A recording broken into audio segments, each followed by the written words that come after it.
اللهم صل وسلم وبارك على سيدنا محمد وعلى آله وأصحابه أجمعين. حبايب قلبي عاملين إيه؟ يا رب يكونوا بخير كلكم في أحسن حال. صباح الخير أو مساء الخير على حسب ما بتشوف الفيديو. نهاركم زي الفل. النهارده إن شاء الله كده هنعمل سمك، هنعمل بقى سمك رز صيادية، وهنعمل طبق سلطة وبابا غنوج. ده غدانا النهارده خلاص. معانا سمك مكرونة، والسمك اللي هو مش عارفة اسمه مرجان ولا اسمه ايه اللي انا بنضفه ده حماتي جايباه، مش عارفة والله بجد اسمه ايه. وسمك بولتي يعني معناش مكرونه خلاص. وهنروق بقى المطبخ، وعندنا روتين فوق السطح عند الفراخ. بس الاول ايه، ببدا زي ما احنا متعودين، بدخل المطبخ الاول بجهز حاجتي، وان كان عندي حاجه هتقعد في تتبيله او هسيبها شويه فبدخل المطبخ الاول اخلص عليها كده وانضفها واروق عليها ترويقه حلوه. وان كانت هتتبل بحطها في التتبيله وبنركنها، وبعد كده بخرج بقى. كنت هروق الشقه او هطلع عند الفراخ او هروق فوق السطح عند الفراخ واحط لهم اكل، لان انتوا عارفين ان اليوم شتاء واليوم بيعدي معايا بسرعه قوي.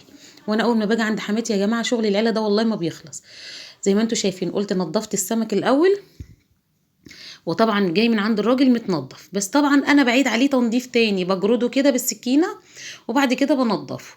وبالفرشه بقى بجيب قلبه، وطبعا البولتي اللهم بارك زي ما انتم شايفين البلطيه ما شاء الله حلوه يعني كبيره، فبقطعها زي ما انتم شايفين كده معايا. بصوا هوريكم دلوقتي اهو. بصوا باخدها من الجنب ده فتحه ومن الجنب ده فتحه علشان تبقى مقليه حلو ومستويه معاكي كويس.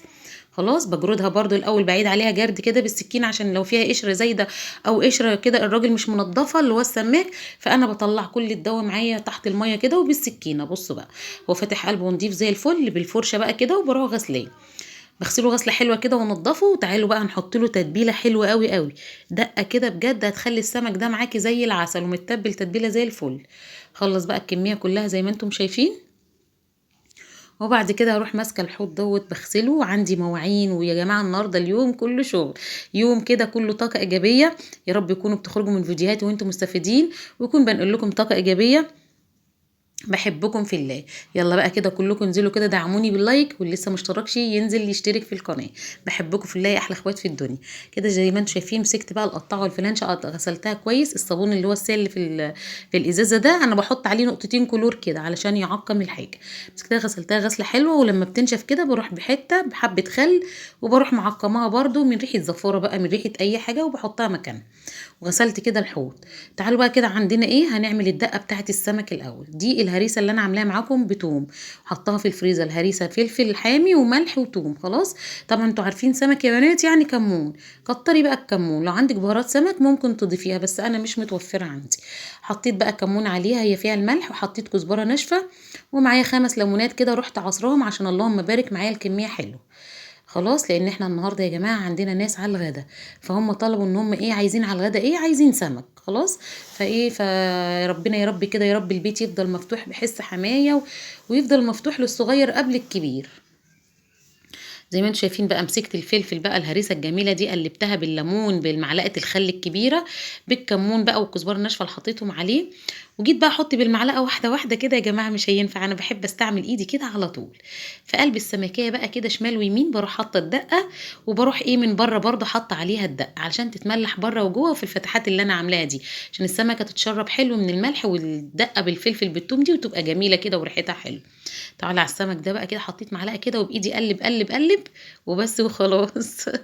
الشويه اللي فاضوا دول انا مش برميهم، بشيلهم لو عندي زياده ولا حاجه بحطهم في العلبه برضو في الفريزر. خلاص طبعا بقى بمنديل كده وبنضف الرخامه وبنروق الدنيا حوالينا كده. وتعالوا بقى لمينا بقى المواعين ولمينا كل ده، قلنا ننضف برضو الحاجه بتاعتنا. بنبدا بالكوبايات، بتبداي في مواعينك الاول. مش بعلمكم على فكره، بقول للبنانيت الصغننين اللي لسه داخلين المطبخ جداد، بتبداي بالكوبايات الاول، وبعد كده الحاجات اللي استانلس واذا كان صيني او الحاجات الرفيعه كلها. ولو طبعا بنات الايام دي مش هيبقى عندهم المونيا مش زينا، فطبعا ايه ابدأي بالحاجات اللي هي ايه نضيفة الاول، وبعد كده الحاجة التقيلة بتبقى في الاخر خالص. هروق بقى كده الحوض ونضفه. وبعد كده هروح للفراخ. طبعا الفراخ اللي انا مربيها يا جماعة في بيت كده قصادنا برضو بتاعنا، بس طبعا بنزل الشارع وبخرج بعدي في محلات تحتينا وفي ناس فاتحة وكده، وما ينفعش انزل بالجلابية لبيتي. فهخلص كده روق على الحوض، وبعد كده البس عباية السمرة. وتعالوا بقى نطلع عند الفراخ نشوف روتين الفراخ ايه هو كمان، عشان هي كانت ناقصة فراخ. هكنس بقى وانضف للفراخ، واحط لهم الاكل. انتوا عارفين الساعه كام؟ يعني كده حوالي الساعه 4 وشويه والله العصر. فانا بصوا باجي بجري والدنيا بتجري ورايا الحمد لله. تعال الاول هننقع الخصايه كده والبقدونس والحاجه بتاعت السلطه في حبه ميه كده ومعلقه خل. بحب اعقم الحاجه بالخل زي ما معوداكم. اي خضار بحب انقعه بالخل. خلاص بلم بقى كده قوام قوام، والخضار بتاعي هنقعه في ميه وخل واسيبه بقى، وبعد كده اشطفه واصفيه. تعالوا بقى كده لبست العبايه وطلعت عندي الفراخ زي ما قلت لكم، لان بنزل الشارع بروح الناحيه التانية، ما ينفعش انزل بالجلابيه لبيتي في الشارع. طبعا اللنضه جيت ايدها لقيتها محروقه، وشايفين الجو خلاص الجو مغرب. فعلى قد ما قدرت هنور هشيل لكم الشوال اللي محطوط على الشباك ده عشان ينور، والله شلته عشان ينور شويه في الاضاءه. سامحوني معلش انا اسفه. كده كنست لهم الاول اهو، بصوا بقى شلت الشوال اهو نور شويه كنست، وبعد كده اروح حطيت لهم ميه. بعد كده احط لهم الاكل ومعايا خضار بقى اقعد اخرطه لهم بالمره، لان دي روح برضو انا مسؤوله منها حرام فهتحاسب عليها. اللي وصل معايا في الفيديو لغايه هنا كده بقى يصلي على النبي في الكومنتات كده، سمعوا لي الصلاه على الرسول يا جماعه، ويلا كده حطوا لي لايك ودعموني باللايك. بالنسبه للاشعارات اللي ما بتروحلكوش يا جماعه بالله عليكم الغوا الاشتراك واشتركوا تاني وفعلوا الجرس على كلمه الكل، عشان كل ما انزل فيديو يجيلكم بيه اشعار. عشان في ناس كتيره جدا جدا بتشتكي من قله الاشعارات، ان انا مش بنزل فيديوهات. انا بنزل كل يوم على فكره، بس ما اعرفش بقى اليوتيوب ما بيبعتلكوش اشعارات ليه، مش عارفه بجد. كده خلاص بقى حطيت قلت اخرط لهم الخضره الاول، وبعد كده هروح حاطه لهم الاكل بتاعهم، وبعد كده ايه هننزل بقى. ننزل بقى، تعالوا ندخل بقى نكمل اكلنا في المطبخ. يعني انا يا دوب نزلت والله، يعني ما فيش حاجه بسيطه كده لقيت المغرب بيقول الله اكبر، فاليوم عدى بسرعه جدا. وانتوا عارفين ان انا باجي من شقتي متاخره، والله باجي ما بقعدش. فدعوه حلوه من قلبكم كده لاختكم حبيبتكم، ربنا يعيني ويعين كل واحد على الشيله اللي هو شايلها، اللهم امين. كده خلاص خلصت مهمه الفراخ ونزلت المطبخ تاني. تعالوا بقى نكمل ايه الغدا بتاعنا النهارده. اول حاجه كده هنبدا بيها هنحط بقى البدنجانتين كده، هنعمل بابا غنوج برده جنب السمك. انتوا عارفين سمك لازم يبقى جنب بابا غنوج. واحط البدنجان يتشوي، وتعالوا بقى نبدأ بإيه الأول. عقبال ما السمك ما يتبل شوية حلوين كده، هنعمل الرز الصيادية. الحلة على النار، حطينا بقى شوية زيت، ومعايا إيه 4 5 بصلات حلوين. انتوا عارفين رز الصيادية ده يا بنات بيحب البصل. البصل بقى بيبقى مسكر ومعسل فيه كده، وطعم الرز بتاعك زي العسل.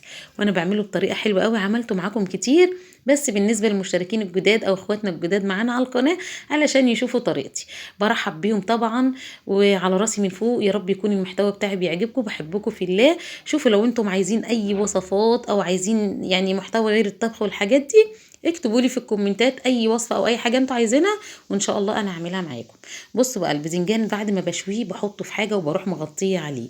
بتغطي عليه ليه يا نادي؟ علشان لما تيجي تقشريه القشره تطلع معاكي بكل سهوله، وما تشيلش لحم من الباذنجانيه. خلاص خلي المعلومه دي كده عندك واعمليها وجربي وقولي لي ايه رايك. البصلايه بتاعتي بدات تصفر، حطيت كده في الطاسه على العين التانية معلقتين سكر زي ما متعودين. الطاسه سخنت، نزلت بمعلقتين كبار سكر، لان انا عامله اللهم بارك كيلو ونص من الرز. خلاص يا دوب يتكرملوا بس ويفكوا كده، تروحي مقلباهم بالمعلقه. بعد ما يتكرملوا ويفكوا يكون البصلايه بتاعتي صفرت على العين التانية زي ما انتم شايفين، نزلت بالميه السخنه من الكاتل في قلب الايه معلقتين السكر اللي انا كرملتهم، ونزلت عليهم بالبصله زي ما انتم شايفين معايا كده. هزود بقى الميه واظبط القعد بتاع الرز. هحط بقى رشه فلفل اسمر، رشه كمون، لو عندك بهارات سمك حطي، وهظبط الملح بس وخلاص، مش هحط زياده عن كده.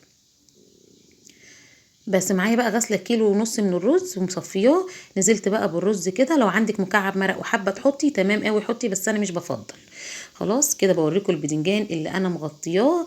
بصوا هسيبه شويه عقبال ما اقطع السلطه، يكون ايه القشره فكت شويه من البتنجانيه. طبعا كنت مخرطه ربطه بقدونس وبشره جزريه في الطبق، وهقطع بقى الطماطم والخيار والبصل. كلنا بنعمل السلطه يا جماعه، بس انا بحب اشارككم اليوم كله معايا. والله بجد بحس ان انا عندي ضمير شويه في شغلي، ما بحبش اخبي عليكم حاجه. والله حتى بغير الشغل انا كده الحمد لله، يعني دي نعمه من عند الله، ان الواحد عنده ضمير، يعني عنده ضمير في كل حاجه. ومن يتقي الله يجعل له مخرجا ويرزقه من حيث لا يحتسب. وانا ماشيه بالايه بالايه دي الحمد لله، وماشيه بما يرضي الله، فالحمد لله ربنا كرمني. وان شاء الله يعني ما فيش اي حاجه بطلبها من الله سبحانه وتعالى الحمد لله ما بيكون جنبي وواقف معايا. والحمد لله يعني ثقة بالله اللي جاي احسن باذن الله. بصوا بقى يا بنات، لما انا غطيت البدنجان بصوا القشره بتطلع معايا بكل سهوله. اشوي البدنجانيه كده وحطيها في حاجه وغطي عليها شويه، هتبصي تلاقي القشره بصي طالعه معاكي زي العسل، ومش هتسيب اي اثر في البدنجانيه. اهي بصوا جربوا برضو واكتبوا لي في الكومنتات وقولوا ايه رأيكم. بجد بفرح جدا جدا لما اي حد يجرب اي حاجة انا عملتها ويشكر فيها جدا. ما تحرمش منكم ابدا، ولا من تشجيعكم ليا، ولا من كومنتاتكم الايجابية. كده خلاص قشرنا بقى ايه الباذنجان، تعالوا نهرسه بقى كده. حطيت رشه فلفل، رشه كمون، ملح، ومعلقه توم صغننه خالص كده مفرومه. لو مش حابه ما تحطيش، بس بجد ما ينفعش بدنجان مشوي من غير معلقه التوم. وحطيت بقى حبه زيت. وكان عندي حبه طحينه كده كنت شارياهم سايبين فايضين، ان شاء الله اعمل معاكم الطحينه بطريقه حلوه قوي. انا بعملها في البيت بتبقى اللهم بارك زي العسل. هعملها معاكم فيديو وهتشوفوا طريقتي في الطحينه احسن من طحينه المصانع كمان. كده خلاص البابا غنوج بتاعنا معانا جاهز، هنصبه بقى في الاطباق. وتعالوا بقى نجمل الطبق بتاعنا كده. انتوا عارفين ان العين بتاكل قبل اي حاجه. يعني ورقه بقدونس صغننه كده هحطها عليه، بس قبل ما احطها بحط شويه زيت صغننين كده من على الوش بيدوا لمعه حلوه. اهي بصوا ورقه بقدونس زي شجره كده صغننه، واروح حطها من الجنب من هنا ومن هنا. وطبعا سلطه الخضار مش هقلبها الا لما اجي اغرف. وطبعا الرز بتاعنا بيتشرب على النار. حطيت بقى حبه دقيق ومعلقتين كبار من نشا الذره ومعلقتين من الكركم. بتحطي طبعا الكركم على حسب كميه الدقيق. حبه الدقيق قدامك صغيره هتحطي معلقه كركم واحده بس. خلاص الكركم بيخلي السمك ياخد معاكي لون دهبي حلو قوي في القلي. هبدا بقليه السمك الصغنن الجميل ده الاول، وبعد كده نقلي البولتي. هتبله معاكم كده، واتبل كام وحدايه بولتي. طبعا كلنا بنتبله عارفين بيتبل ازاي، بس زي ما قلت لكم انا بحب امشي معاكم كل حاجه بالتفصيل. معانا بقى ايه ده؟ كان زيت كنت قاليه فيه بطاطس حرام لما ارميه، صفيته وحطيته في الطاس. الله يا سيدي على جمال الرز الصياديه وريحته وجماله ولونه. ايه رايكم يا بنات؟ تحفه يا بنات، لازم تجربوا طريقتي في الرز وقولوا لي برده ايه رايكم. بجد تحفه كده. الرز بتاعنا استوى ومفلفل وحاجه كده فوق الروعه. تعالوا كده نشوفه. كانت الكاميرا فصلت فحبيت اوريه لكم تاني. بصوا يا بنات عامل ازاي، طعمه خطير وريحته جميله قوي قوي قوي. نغطي بقى كده عليه. الرز استوى. تعالوا بقى نقلي السمك. الزيت بتاعنا كده اتقدح، حطينا بقى نزلنا بالسمك كده في الطاسه. اول ما بياخد لون كده حلو ذهبي هنروح قلبينه على الوجه التاني. خلاص. اللي وصل معايا في الفيديو لغايه هنا يلا بقى كده يا بنات شجعوني باللايك. اللايك بتاعكم اللي بيرفع الفيديو، واللايك بتاعكم اللي مش عارفه اقول لكم ايه اللي بيدعمني. كده خلاص. اول رصه طلعتها اخدت لون، رحت قلبها على الوجه التاني. وتعالوا بقى كده طلعتها على مناديل مطبخ بس عقبال ما تشرب الزيت. وبعد كده اما نيجي نقدمها هنشيل المناديل من تحتيها. هنحط بقى رصه بولتي برضو. بس كده حبة سمك يستاهلوا من بقكم الحلو، بجد كانوا زي العسل وشكرا فيهم كلهم اللهم بارك. كده خلاص بقى هقلي بقى البولتي برضو اخد لون، بروح قلبه وهرجع ارده تاني اقلبه تاني عشان عايزاه يقرمش وياخد كفر ناشف حلو. بص اهو. يعني ايه من مره كده ومره كده، وتبصي تلاقيه اتحمر معاكي حلو. طبعا بقى جبت برضو صينيه وحطيت عليها منديل مطبخ. فحطيت واحده من الطرف من هنا وواحده من الطرف الناحيه التانية عشان يظبط معايا الصينيه. تعالوا بقى نغرف ونشوف غدانا النهارده. انا كده كنت قلبت السلطه وغرفت الرز، وادي بابا غنوج وادي السمك. وده كان الفيديو بتاعنا النهارده. يا رب يكون الروتين بتاعنا بيعجبكم، بينقل لكم طاقه ايجابيه، واكون ضيفه خفيفه على قلبكم. اشوفكم في فيديو جديد ان شاء الله. استودعكم الله الذي لا تضيع ودائعه في حفظ الرحمن، والسلام عليكم.